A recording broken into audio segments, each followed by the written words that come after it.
Hello everyone, hello dear students, welcome to ATP Star Learning Platform guys.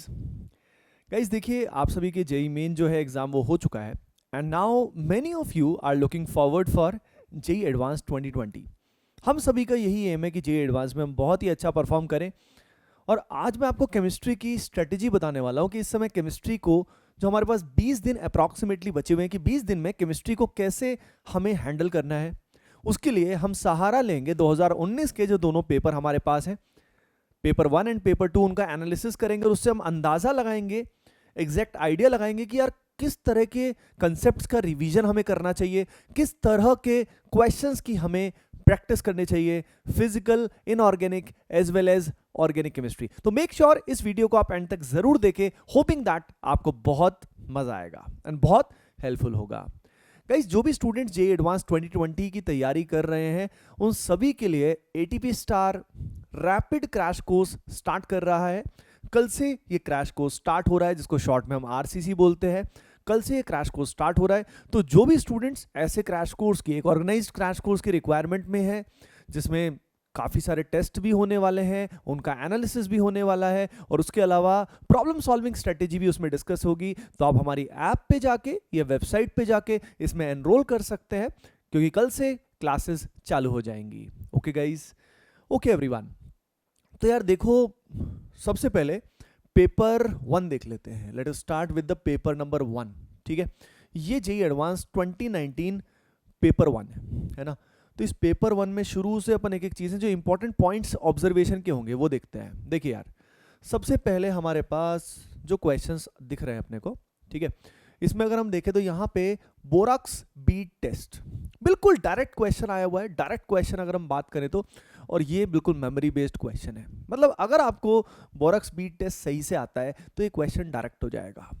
यानी salt analysis में जो inorganic का अपना सॉल्ट एनालिसिस वाला पार्ट है, इस पार्ट के अंदर जो जो सिलेबस में मेंशन्ड है वो सारे टेस्ट, वो सारे रिएक्शंस, वो सारे कलर्स सब आपको बहुत अच्छे से आने चाहिए. उन पे आपको जरूर फोकस करना है. याद रखिए, JEE main and JEE advance का इनऑर्गेनिक का और ऑर्गेनिक का खासकर अप्रोच बहुत बहुत ज़्यादा वेरिएशन आता है. ठीक है, फिजिकल में भी आता है, लेकिन फिजिकल में बस लेवल इंक्रीज हो जाता है. लेकिन इनऑर्गेनिक एंड अगर हम बात करें ऑर्गेनिक केमिस्ट्री, इसमें क्वेश्चंस के लेवल में बहुत बड़ा अंतर आता है और अप्रोच में भी बहुत बड़ा फर्क आता है. ये तो खैर डायरेक्ट क्वेश्चन था, ये भी डायरेक्ट क्वेश्चन आया था. जैसे कि आप देख रहे हो, calamine, malachite, magnetite, cryolite, direct memory based question है. समझ रहे हो ना. यानी मेटलर्जी के अंदर ओर्स से कई बार डायरेक्ट क्वेश्चन आ जाता है, बहुत चांसेस होते हैं, और मेटलर्जिकल प्रोसेसेस से भी क्वेश्चन आने के चांस होते हैं. ठीक है ना. तो वो अपने को टिप्स पे होने चाहिए. यानी एक तरह से देखा जाए तो भाई मेटलर्जी से एक क्वेश्चन या 2 क्वेश्चन फिक्स है.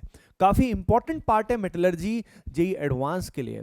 और सॉल्ट एनालिसिस जो होता है एंड टाइप ऑफ रिएक्शंस, ये बहुत ही इंपॉर्टेंट पार्ट है. Salt analysis and type of reaction, उनसे भी आपको 2-3 क्वेश्चंस, मतलब 2-3 क्वेश्चंस तो मिलेंगे ही मिलेंगे, ज्यादा भी मिल सकते हैं. यानी इनऑर्गेनिक की जो रिएक्शंस होती हैं वो कैसे हैंडल करना होता है, डिकम्पोजिशन में क्या होता है, मेटल एल्कली के साथ रिएक्शन करेगा तो क्या होगा.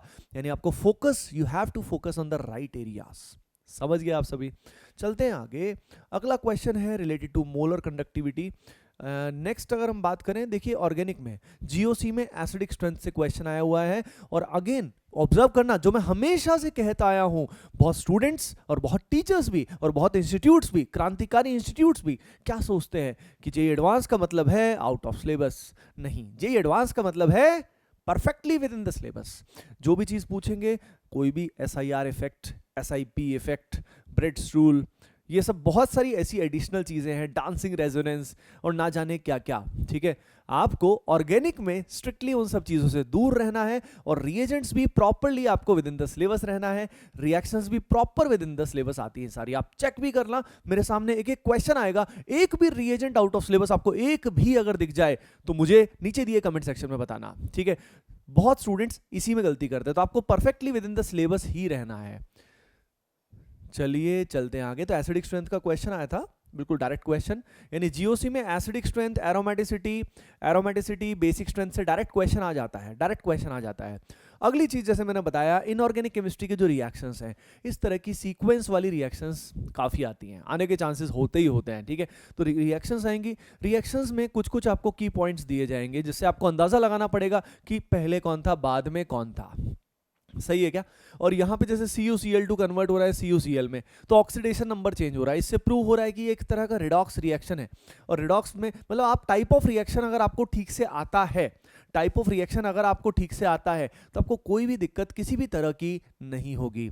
अगली चीज मैं आप सभी को बता देता हूं, जो ATP स्टार के कंसेप्ट वीडियोस हैं जो अभी भी हमने फ्री ऑफ कॉस्ट रखे हुए हैं हमारी ऐप पे, उसमें आपको टाइप ऑफ रिएक्शन वगैरह के वीडियो भी मिल जाएंगे, ठीक है। तो जो स्टूडेंट्स बाय द वे अभी रैपिड क्रैश कोर्स नहीं ज्वाइन कर पाएंगे, जो भी स्टूडेंट्स, वैसे कर पाओ तो बेस्ट रहेगा, लेकिन जो नहीं कर पाएंगे वो भी कंसेप्ट वीडियोस का एक्सेस लेके टाइप ऑफ रिएक्शंस को बेटर कर सकते हैं। ओके एवरीवन, अगली चीज मैंने क्या बताया आपको, अब देखो इसके अंदर क्या होता है कि केमिकल बॉन्डिंग को तो बीच में घुसा ही देते हैं ये, जैसे यहाँ पे लिखा हुआ है कि X is a mono anion having pyramidal geometry, ये न्यूट्रल होगा, तो इसके अंदर ऑक्सीडेशन स्टेट, हाइब्रिडाइजेशन, शेप, यानी ये सारी रिएक्शंस के साथ केमिकल बॉन्डिंग या कोऑर्डिनेशन जो अपना कंपाउंड है वो भी मिक्स हो जाता है, दोनों मतलब मल्टीपल चैप्टर्स को मिक्स कर दिया जाता है। That's the beauty of JEE advanced. Okay, तो इस तरह के क्वेश्चंस जो मल्टीपल कंसेप्ट बेस्ड क्वेश्चंस हैं, ये आपको करने की प्रैक्टिस करनी चाहिए। जो छोटे छोटे सीधे सीधे क्वेश्चंस होते हैं उनका प्रैक्टिस करने का कोई भी फायदा नहीं है, सही है ना। तो अब देखो अगली चीज मैं आपको बता देता हूं, इस तरह के क्वेश्चंस जो होते हैं, जो आपको दिख रहे हैं कि अच्छे अच्छे जो क्वेश्चंस हैं, एक तो प्रीवियस ईयर क्वेश्चंस अगर आपने अभी भी मिस किए हुए हैं तो सबसे पहले तो आप उनको अच्छे से करें, ठीक है, क्योंकि हो सकता है कुछ ना कुछ अच्छे क्वेश्चन आपसे छूट गए होंगे। जो पुराने क्वेश्चंस हैं, जो सब्जेक्टिव वाले बड़े बड़े क्वेश्चंस आते थे, वो भी आप सॉल्व कर सकते हो, बहुत ज्यादा पुराने भी नहीं, लेकिन 95 के बाद वाले आप ट्राई कर सकते हो, ठीक है ना। मतलब 95 वाले भी वैसे थोड़े पुराने हो जाते हैं, बट स्टिल वो क्वेश्चंस कई सारे बहुत अच्छे होते हैं।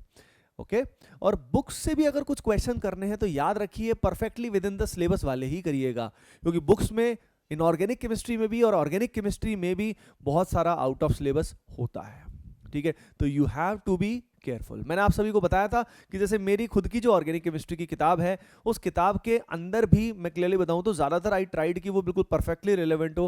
हाँ, कुछ कुछ उसके अंदर भी थोड़ा सा आउट ऑफ सिलेबस होता है, वो रखना पड़ा मुझे मजबूरी में, लेकिन उसके अंदर मेजॉरिटी अगर हम देखेंगे क्वेश्चंस जो मेस्ट्रो लेवल के अंदर है, उसमें काफी अच्छे अच्छे क्वेश्चंस आपको मिल पाएंगे, काफी अच्छे अच्छे ऑर्गेनिक के जो मल्टीपल कंसेप्ट वाले क्वेश्चन है। खासकर मैं बता रहा हूँ उसमें अगर एक चैप्टर कार्बोक्सिलिक एसिड डेरिवेटिव वाला जो चैप्टर है ना, उसके जो इंटीजर बेस्ड क्वेश्चंस हैं, और मतलब वो आप देखिएगा बहुत अच्छे लगेंगे आपको। नेक्स्ट हम बात करते हैं, है ना, अगर आपके पास कोई और किताब है या कुछ और आप करते हो तो भी सिलेक्टेड करना, ध्यान रखना रिएजेंट बिल्कुल विद इन द सिलेबस आते हैं, ठीक है। जैसे स्टूडेंट्स लगे रह जाते हैं किस चीज पे, LDA को कर रहे हैं, LDA के अलावा सेलेनियम डाइऑक्साइड में लगे हुए हैं, ठीक है, और भी दुनिया भर के रिएजेंट होते हैं, मोजिंगो मेथड होता है, हमको उन सब में नहीं जाना भाई, ऐसी गलती मत करना। अगेन अब यहाँ पे देखो, यहाँ पे भी अगेन रिएक्शन की बात आ रही है, समझ रहे हो, रिएक्शन यानी टाइप ऑफ रिएक्शन बहुत बहुत बहुत बहुत इंपॉर्टेंट है, उसी के बेसिस पे काफी सारे क्वेश्चन आते हैं, ठीक है। नेक्स्ट फिजिकल केमिस्ट्री में मैं ऑनेस्टली बताऊं तो अच्छे क्वेश्चन तो फिजिकल केमिस्ट्री में भी आते हैं, लेकिन फिजिकल केमिस्ट्री में जैसे डायरेक्ट क्वेश्चन भी कई बार मतलब इजी क्वेश्चंस भी आ जाते हैं। जैसे यहाँ पे अगर हम बात करें तो यहाँ पे लिखा हुआ है कि भाई कहाँ पे standard enthalpy of reaction is equal to standard enthalpy of formation. ये बिल्कुल फंडामेंटल जो डेफिनेशंस हैं जो होती हैं थर्मोडायनेमिक्स की हमारी, उन डेफिनेशंस पे बेस्ड होता है, समझ रहे हो क्या। यानी क्वेश्चंस जो है ना, जैसे 7th है, ये 8th भी उतना डिफिकल्ट नहीं है अगर आप देखोगे तो। यानी अगर हम देखें तो इनऑर्गेनिक और ऑर्गेनिक रिलेटिवली ज्यादा, मतलब फिजिकल भी अच्छा आता है ऐसा नहीं है, कई बार बहुत तोड़ तोड़ क्वेश्चन भी आते हैं, लेकिन इन जनरल इनऑर्गेनिक और ऑर्गेनिक काफी ट्रिकी और इंटरेस्टिंग मल्टीपल कंसेप्ट उसमें ज्यादा आते हैं। इसमें इंडिविजुअल चैप्टर से भी क्वेश्चन आते हैं, जैसे इसको देखो, इसमें आरएमएस को और ट्रांसलेशनल काइनेटिक एनर्जी को कंपेयर करने के लिए बातें की गई है ना। और जैसे कि आप देख सकते हो more than one correct question यहाँ पे आए हुए हैं। अगला क्वेश्चन है related to dipole moment. Dipole moment, shape, hybridisation, इससे क्वेश्चन आने के चांस हमेशा ही बहुत ज्यादा है। मतलब एडवांस वालों को कुछ चीज़ें पसंद है और वो अपनी पसंद से मतलब हर बार मतलब वो रेसिपी सर्व करते ही है। जैसे यहाँ पे अगर आप देखोगे तो ये इन्होंने फिर से डिफरेंट मॉलिक्यूल्स दिए और डाइपोल मोमेंट से रिलेटेड क्वेश्चन आया। इसमें ऑर्गेनिक मॉलिक्यूल्स का डाइपोल मोमेंट भी उनको बेहद पसंद है। ठीक है, ऑर्गेनिक मॉलिक्यूल्स का डाइपोल मोमेंट। रेडियो एक्टिविटी का बेसिक्स अपने को पता होना चाहिए। ठीक है ना, जो रेडियो एक्टिव डीके होता है उसके अंदर हमारा सीक्वेंस में क्या क्या प्रोसेस होता है वो अपने को बहुत अच्छे से आना चाहिए और वो आसान पार्ट होता है, इतना कोई डिफिकल्ट चीज़ नहीं होती। ठीक है, नेक्स्ट ध्यान से देखो, ऑर्गेनिक के अंदर ये प्रॉपरली बिल्कुल बेसिक चीज़ें, ग्लूकोज ब्रोमीन वाटर की रिएक्शन, सुक्रोज के बारे में बोला गया है, फ्रक्टोज के बारे में बोला गया है, हेमी एसिटल फॉर्म्स एनोमर होते हैं कि नहीं होते, जो भी बिल्कुल फंडामेंटल एनसीईआरटी वाली चीज़ें हैं ये कोई भी मतलब हाई फाई चीज़ें इसमें नहीं है। नेक्स्ट देखो, अब देखो जो मैं कहता हूँ ना हमेशा कि भाई एडवांस वालों को क्या पसंद है, एडवांस वालों को ये सब पसंद है भाई, मसाला। जैसे ऑर्गेनिक में देखो, अब इन सब रिएजेंट को देखो, ग्रिग्नार्ड रिएजेंट, रिएजेंट्स पे फोकस करो। कॉन्सेंट्रेटेड HCl, H3PO4 दिया हुआ है यानी डिहाइड्रेशन की चांस कर रहा है, hydrogenation, Br2H nu, HBr benzoyl peroxide यानी anti Markovnikov, perfectly within the syllabus crafted किया है। लेकिन एक ही उसमें कम से कम हमारे पास 1 2 3 4 5 रिएक्शंस हैं, लेकिन जे एडवांस के हिसाब से 5 रिएक्शन भी कई बार कम होती है, ना जाने कितनी कितनी रिएक्शन आ सकती हैं, आगे और भी क्वेश्चन आपको दिखेंगे। यानी ऑर्गेनिक इतनी शानदार आती है, मतलब ब्यूटीफुल आती है, मजा आ जाता है। अब इसके बाद देखो यहाँ पे देखो स्ट्रक्चर बेस्ड क्वेश्चंस आते ही हैं। स्ट्रक्चर बेस्ड क्वेश्चंस यानी इनऑर्गेनिक के स्ट्रक्चर कैसे ड्रॉ करते हैं, मैंने यूट्यूब पे वीडियो भी बना रखा है, draw any structure on draw any inorganic structure, उसके 2-3 वीडियो बना रखे हैं, 2 तो बना ही रखे होंगे, तो उसको आप देख लेना अगर बाय द वे आपको स्ट्रक्चर्स बनाने नहीं आते। स्ट्रक्चर्स में किसमें कैसा बॉन्ड बनेगा, क्या होगा, कहाँ पे पेरोक्सिल लिंकेज आएगी, कहाँ पे नहीं आएगी, ये सबसे क्वेश्चन आते ही। देखो भाई किस किस के अंदर दोनों एटम सेम काइंड के बीच में कोवेलेंट बॉन्ड है कि नहीं, यानी स्ट्रक्चर आएगा तो खट से कर लोगे। इनऑर्गेनिक बेंजीन आ गया हमारे पास, उसके बाद ये सब आ गया। ठीक है, ओके। नेक्स्ट में देखो रिएक्शन, अगेन यहाँ पे HCl4O2F2 की रिएक्शन है और रिएक्शन के बाद जो फाइनल बना है उसका लोन पेयर पूछ लिया। लोन पेयर तभी बता पाओगे जब स्ट्रक्चर का थोड़ा अंदाजा अपने को होगा। तो यानी रिएक्शन को केमिकल बॉन्डिंग से मिक्स कर दिया, यानी इनऑर्गेनिक की reactions perfectly within the syllabus, सारी की सारी रिएक्शंस अपने को ठीक से आनी चाहिए। और एक बार हमें अगर रिएक्शंस का टाइप समझ में आ गया तो प्रोडक्ट का अंदाजा भी हम लगा सकते हैं। Okay everyone, next equilibrium. अब देखो थर्मो एंड इक्विलिब्रियम को भी मिक्स कर सकते हैं, ये बहुत ही कॉमन है, थर्मो एंड इक्विलिब्रियम। उसके अलावा इलेक्ट्रोकेमिस्ट्री में भी ऐसा होता है, जैसे ये देखो, ये तो खैर अपना दूसरी चीज़ आ गई। हाँ जी, ये अपना, हाँ ठीक है ना। देखिए जो अपना ये, जैसे आप में से काफ़ी स्टूडेंट्स ने जो अपना ये RCC शुरू हो रहा है कल से, उसके अंदर उन्होंने क्या किया है, मतलब काफ़ी स्टूडेंट्स ने ज्वाइन किया है। तो मैं क्या बताना चाह रहा था कि उसमें 3 टेस्ट होने वाले हैं, 3 test in the sense 3 full test, मतलब दोनों पेपर होंगे, पेपर 1 पेपर 2 और उसका एनालिसिस होगा। तो I will try my best कि इस तरह के क्वेश्चन जो होते हैं जिसमें ऑर्गेनिक के इतने कंसेप्ट इन्वॉल्व हैं, जो एक्चुअल में जो एडवांस के जिस तरह के होते हैं, वो मैं उसमें ज़रूर डालने की कोशिश करूँगा। ठीक है ना। यहाँ पे देखो रिएजेंट देखो, Br2 वाटर, प्रॉपर एनसीईआरटी वाली रिएक्शन, 3 ब्रोमीन आएंगे। डाइएजोटाइजेशन, इसके बाद देखो CuCN KCN, उसके अलावा हाइड्रोलिसिस SOCl2, ओलियम सल्फोनेशन कर रहे हो, NaOH हीट कर रहे हो, H+ Br2CS2, सारी की सारी रिएक्शन, कोई भी उठपटांग रिएजेंट नहीं है। लेकिन सोचो कितनी रिएक्शंस आ गई इस पूरे उसमें, 5 ही आ गई, 4 ही आ गई, मतलब 10-12 रिएक्शन तो मजे में ही, एडवांस में फुल एंजॉय। ठीक है भाई, अब मैथमेटिक्स को एनालाइज हम नहीं करेंगे, है ना। तो इससे अप्रोच आप समझ गए कि ऑर्गेनिक केमिस्ट्री में भी आपको किस तरह के क्वेश्चन करने हैं, मल्टीपल कंसेप्ट वाले, छोटे छोटे चुन्नू क्वेश्चंस का कोई फायदा नहीं है। जीओसी में हमारा आता है तो क्या आता है, हीट ऑफ कंबशन, ये सब चीजें इसमें नहीं आती, एडवांस में मेनली नहीं आती। उसमें मेनली क्या आता है अपना सबसे important, aromaticity, acidic strength, basic strength, resonating structures का स्टेबिलिटी कंपैरिजन, और हाइपर कॉन्जुगेशन से भी पूछ लेते हैं वो। ठीक है, हाँ जी। नेक्स्ट भाई, जो सेशन को देखते जा रहे हैं, जो सेशन में आते जा रहे हैं, guys make sure you hit the like button right now if you haven't done so.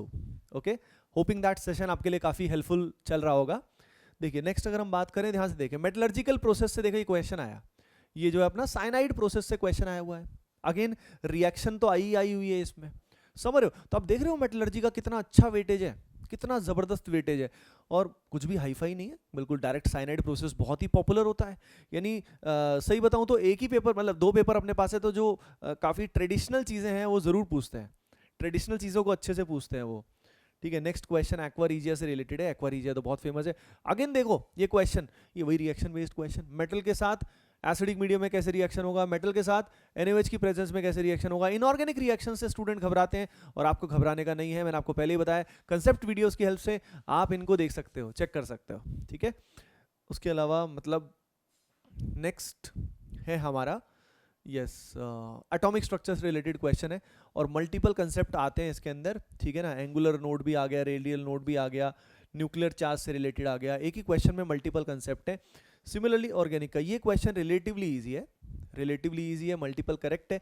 Soda lime process, electrolysis, zinc, HCl, और यहाँ पे जिंक, यानी बहुत सारी रिएक्शन तो डायरेक्ट NCERT बेस्ड है, लेकिन समझ रहे हो एक नहीं आएगी, वो मल्टीपल आएंगे। तो NCERT का बहुत अच्छा रोल है, यानी NCERT से क्वेश्चन डायरेक्ट नहीं आएगा, क्वेश्चन में NCERT का यूज आएगा। जैसे एक एनिलीन से रिलेटेड क्वेश्चन आया था जिसमें NCERT का डेटा दिया हुआ है, जिसमें 47% हमारा पैरा बनता है, सॉरी मैटा बनता है, 47 वाला मैटा नाइट्रो एनिलीन बनता है, 51% हमारा ऑर्थो वाला बनता है। ये डेटा डायरेक्टली NCERT से लिया गया था।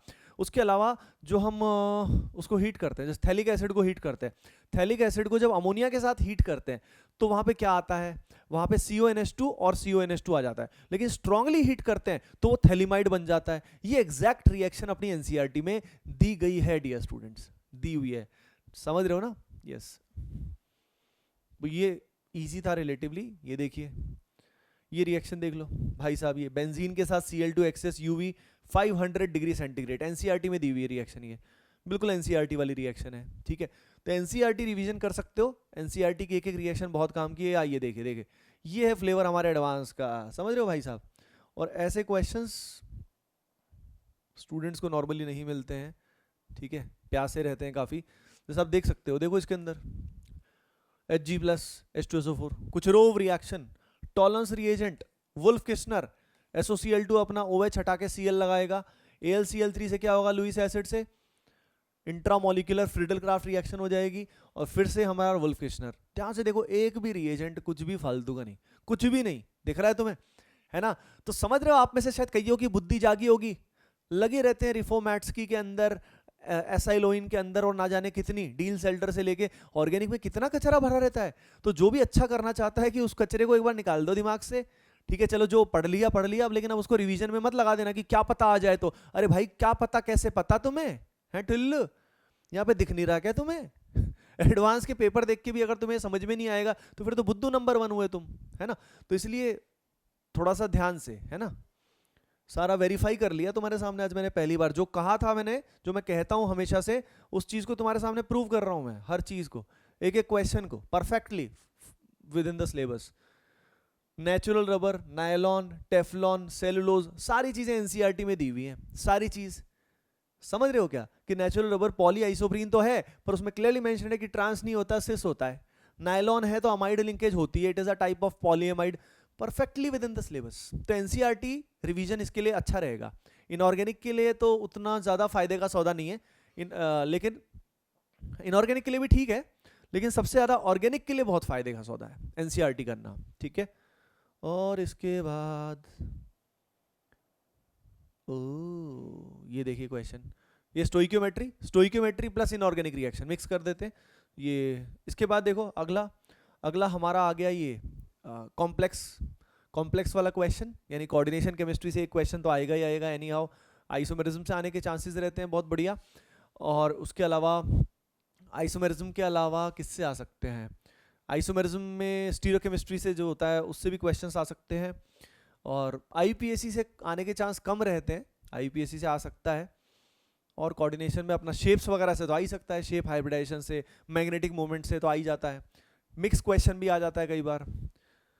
अगला question as you can clearly see ज़्यादा डिफिकल्ट क्वेश्चन नहीं है वैसे ये, ठीक है।